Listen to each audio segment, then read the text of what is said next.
What's going on, everyone? Jeremy here from The Quartering. And in terms of the global market consumption of video games, just one nation represents over 25% of the overall total.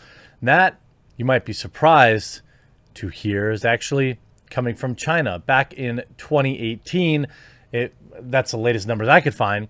China made up about 25% of the nearly $100 billion video game industry, and since 2015 has exceeded the contribution to the global market from the United States because of its market size. China has been described as the games industry capital of the world and is home to some of the largest video game companies. China has also been a major factor in the growth of esports, both in talent and revenue.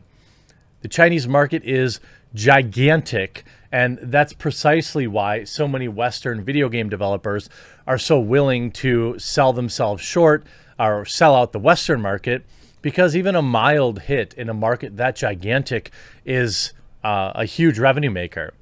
Let me give you a perfect example. So a lot of people don't know this, but I have a day job and I do online marketing for clients. So pay-per-click marketing normally, or manage their Amazon stores. And I had one small client that sold photo backdrops.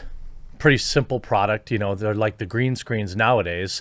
But they were like one of the only people at the time that were selling this niche product on Amazon. And it was enough for them to generate $400,000, $500,000 a year in sales. And they had like 10 different backdrops. The marketplace is so gigantic, even a small product can still generate a lot of revenue. That's just like it is in China with particular video games. Now they've decided that they will be cutting children's online gaming time to just 1 hour. 1 hour is how long they'll be allowed to play video games. Now, again, as Western companies continue to seek the Chinese dollar and ignore this kind of insane restrictions on the population, it's just mind-boggling to me.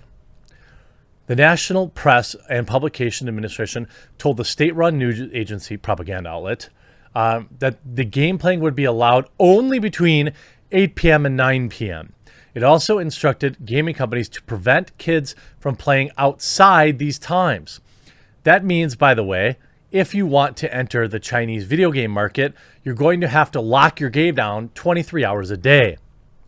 Earlier this month, the state media outlet branded online games spiritual opium. Inspections of online gaming companies will also increase to check that time limits are being enforced, the regulator said.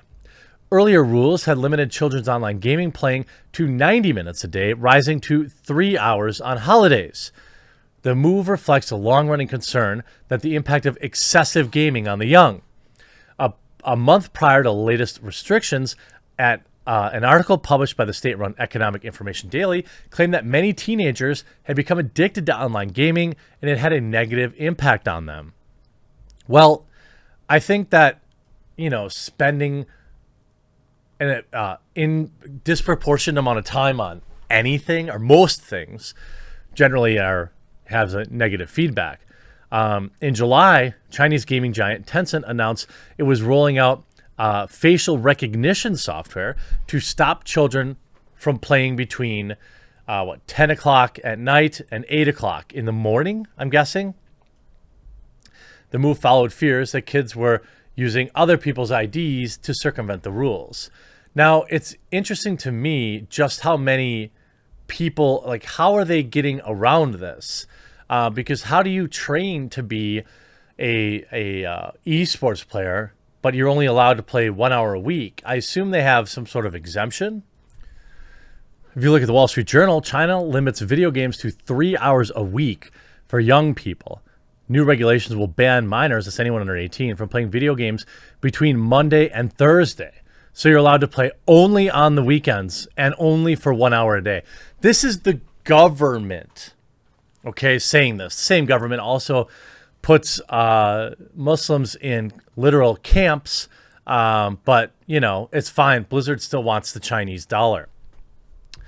China has a new rule for the country's hundreds of millions of young gamers: no online games during school week and 1 hour on Fridays, weekends, and public holidays.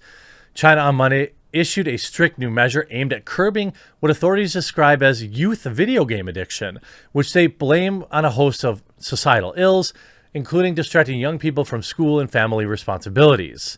I mean, based. But ultimately, the parents should have some control over their kids. I just, when I was young, I had to ask to play video games. But I mean, that was in the day of Nintendo, and I did have a Game Boy as I got a little bit older. But now every kid's got a laptop and a gaming PC in their room. All these things you could take away. Certainly, yes, you could make an argument that playing competitive video games or getting good at streaming is a viable path for employment for many young kids, but that's like a fraction of a percent of the people that are actually just wasting their days away playing video games. Now, maybe there's something to, keeping an eye on it, but I certainly don't want my government doing it. The government announced that all online video games will be required to connect to an anti-addiction system operated by the National Press and Publication Administration. The regulation will take effect on Wednesday. Will require all users to register using their real names and government-issued identification documents. This is nuts. Now, what about offline games? Certainly, you should be able to enjoy those. I wonder if there's a big retro push in China. Get yourself an NES. I mean, heck, even a Super NES, and you could play games as long as you want because you don't have any always online DRM, which is exactly what, comes to my mind when I read this stuff. Like, always online DRM means, that they can more easily control the content that you consume. In response to previous moves of the government to limit video games playing by young people, Tencent Holdings, the world's largest video game company by revenue, has used a combination of technologies that, for example, automatically boot players after a certain period of time and uses facial recognition technology to ensure that registered users are using proper credentials. In restricting online video games play for young people, the government is seeking to effectively protect the mental health, physical and mental health of kids, China's state-run media said. The People's Daily, the Communist Party's principal newspaper, said in a commentary that there was no room for compromise in negotiation on the new measures. In regulating the video game industry, the commentary read, "The signal sent by this move is clear. The government can be ruthless." Monday's new rule is likely to be felt through China's online gaming industry, one of the world's largest. The new curbs come as Chinese government seeks to rein in China's technology industry, a campaign that has ignited a $1 trillion sell-off in Chinese equities and hit a range of businesses, including for-profit education providers, ride-hailing services, and e-commerce platforms. The ruling is certainly extremely harsh and will essentially wipe out most spending from people under the age of 18, said Daniel Ahmad, a London-based senior who tracks the Chinese video game market. He also said the new rules appear to apply only to online video games. Since the rules involve a real name registration system embedded before download, conditions aren't possible for offline games. The measurements follow a string of regulatory actions targeting China's biggest technology giants for antitrust violations. In a separate move Monday, China's main antitrust regulator, the State Administration for Market Regulation, said that it's launching a review of the Chinese food delivery giant Meituan's 2018 acquisition of a bike-sharing firm, Mobike. I don't care about any of that. Video games have become a particular object of ire as Beijing seeks to reshape an industry it is described as motivated by profit and the expense of public morals. A state media outlet, the Chinese, this month triggered a sell-off of shares of Tencent after it published an article that described online games as, like I said, opium for the mind. This is backed up by this recent article. Japan game stocks plunge, show their exposure to Chinese regulations.